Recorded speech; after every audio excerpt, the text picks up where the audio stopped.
I'm surprised I didn't get into the show until more recently. Holy guacamole, is this good. It's the kind of feeling where you unconsciously avoided something that came out years ago and just never thought about it. It's strange I never gave the show a chance until a few days ago. It's definitely hitting all my buttons. Criminal underdogs in a beautiful art style, in a picaresque setting, filled with a colorful cast of charismatic characters that'll keep you coming back for more. I know it did for me, especially considering my liking of that kind of thing. Whether it's from Lupin or Bebop, or Persona 5, I guess, which this show does remind me of the most. In this vibrant world, we get to follow a bunch of swindlers, a group of skilled international con artists who pull off super dangerous heists for millions of moolah. But at the heart of it all, it's not just about the heists that they do, it's about the intriguing people animated here and all the moral dilemmas they face. I solemnly said, knowing that there are hundreds, now thousands of stories across the world that do the same exact thing. So how is Great Pretender any different? Why is it worth your hard-earned time? And what does this flamboyant British pop star have anything to do with it? Well, it's unclear if this man was ever a fan of anime. Anime, however, is a big fan of him. Maybe not that big. I don't know. It's hard to say from just this one-off reference alone. I mean, in general, Japan does like to take a note off of Western media and culture all the time. And this extends to not only animation and character concepts, but music as well. Oh man, I can attest to that. The Japanese jazz fusion genre is just incredible, with all its rich culture and influences, but what's the point? What am I trying to get at here?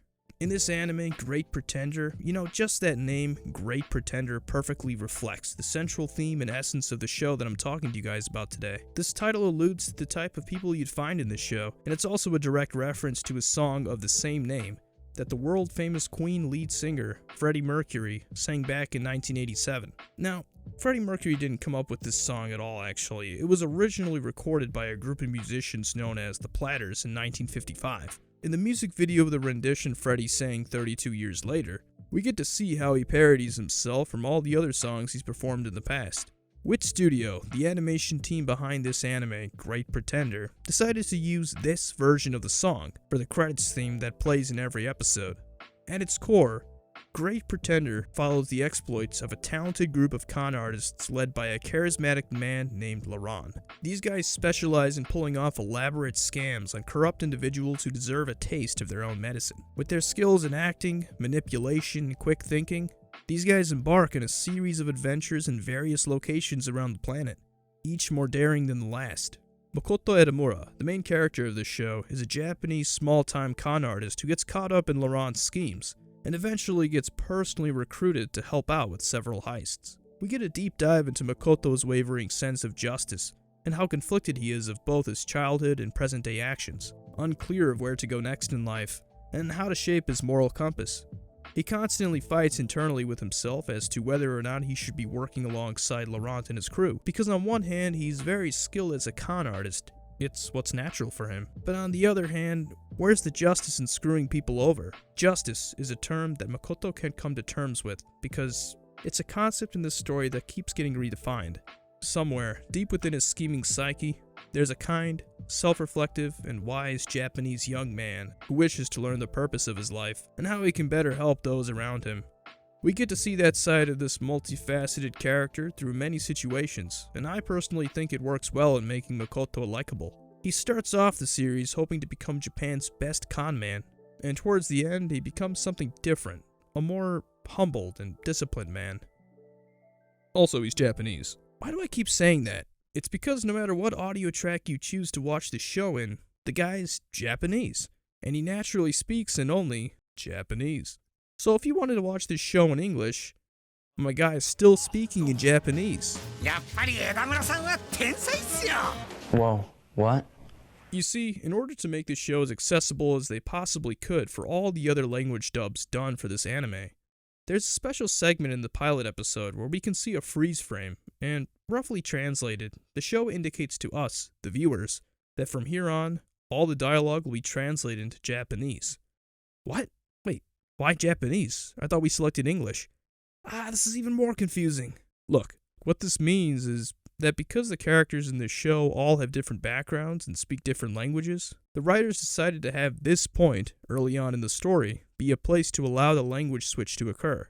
After this indicator screen, because of the fact that we selected an English track specifically at the very start, we'll get the following instead. I'm gonna jumble you! I'm warning you, pissing me off is a bad idea! Oh, so mad. It's cute. Don't you laugh at me! I'm warning you! It's a small thing, and maybe I'm blowing it out of proportion, but it's extremely ingenious and hella accessible for anyone interested in the show. And because this is a Netflix anime, it's got the extra perk of having many voice acting dubs to pick from. Hot stuff. I feel grateful the creative team went this far with being as inclusive as possible, going all the way when they really didn't have to. And being able to afford the luxury of freedom that comes behind decisions like these goes a long way towards improving the overall quality of the show. The art style in this show is incredible. The visually striking art definitely gives me Persona 5 vibes. This is wholly unique and pretty to admire as we get engrossed in this show's nice rich storytelling. I love the vibrant color palette they're using here. Locations look so lively and exciting, with splashes of bright and flavorful shading. Whether it's the streets of Los Angeles or the opulence of Singapore, the backgrounds are full of life and leave me satisfied. I'm not craving for more detail either. It's perfect. The jagged facial expressions are so exaggerated at times, but it's not too grotesque as to deviate from the overall character art. It's just right. And hell, this is some awesome artwork. It is shallow to rate something purely on how it looks, but in this instance, we've got both great story and great art, which for me go hand in hand for what I covet the most in any animated project. There are many twists and turns in this show that'll take you to the edge of your seat, and as much as I'd like to elaborate on that point, I'd rather not. I think I'd spoil too much. I seriously had no idea what to expect as I binged watching this show from episode to episode. I look forward to more, but that's just the thing. The last episode that came out was back in 2020, so there's no official statement as to whether they're making any more episodes. I hope they make more. I mean, this is an amazing show. That's just my opinion, of course, but hey, if you've made it all the way to this part of the video, you can tune me out and just start checking out this show. It's currently only on Netflix, since it's a Netflix original anime. I do hope Wit Studio gets the green light for more episodes. I understand they must take a long time to make, with all the research, writing, animation, etc. that goes into this.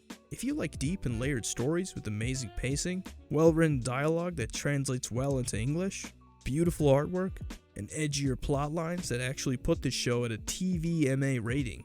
But not to worry, there's nothing extreme going on between the language and the violence that you end up seeing in the show, but at the same time, it's definitely not for kids. I think if you like the kinds of things I've talked about on my channel before, you'll have no problem getting into the show. The only question is, how far will you binge? Alright, take it easy, my guys.